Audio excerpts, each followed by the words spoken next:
আসসালামু আলাইকুম। দেখেন গাছের যত্ন করলে কি হয়। আমের সাইজ দেখেছেন? সবেদা দেখেন, সব ধরনের ফল আছে আল্লাহর রহমতে। এই দেখেন আম, এই দেখেন আমের সাইজ দেখেছেন? আমের সাইজ কীরকম হয়েছে আল্লাহর রহমতে, এই দেখেন।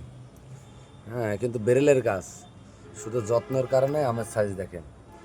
একটা 3 পোয়া হবে কি 1 কেজি হয়ে যাবে একটা আম আল্লাহর রহমতে। শুধু তা না, আরও ফল আছে।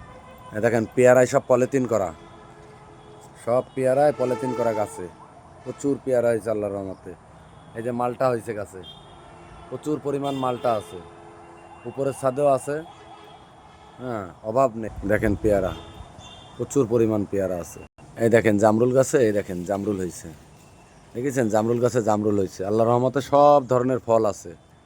এই কাজের ফাঁকে ফাঁকে একটু গাছের যত্ন নিই শুক্রবারে, কিন্তু আজকে বৃহস্পতিবার, তারপরও খাতে আসলাম, তাই আজকে কয়দিন গাছে উঠি নে বলে তাই এখন উঠতেছি উপরে। এই যে সুইট লেবু, সুইট দেখেন, এগুলো মালটা, এগুলো উপরের ছাদে এই যে হাউস তৈরি করা আছে। এখানে পেয়ারাও দেখেন, প্রচুর পরিমাণ পেয়ারা আছে।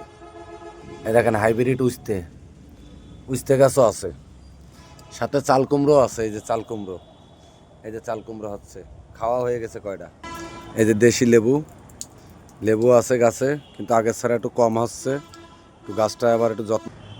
দেখেছেন? এই দেখেন কুমড়ো, দেখেন কুমড়ো লাগাই রাখিছি, যে মালটাও আছে উপরে, কুমড়ো লাগাই রাখিছি। এরম গাছে নিজেরা যত্ন করবেন, খুব সুন্দর সুন্দর ফল হবে। পেয়ারা গাছে কাটিং করতেছি, কাটিং। এই যে গাছের মাথা সব কেটে দিচ্ছি, তাহলে আবার নতুন করে আরও মাথা বেরোবে, আরও পেয়ারা বেশি হবে। দেখেন গাছে ঝাল, দেখেন দুধ ঝাল গাছ।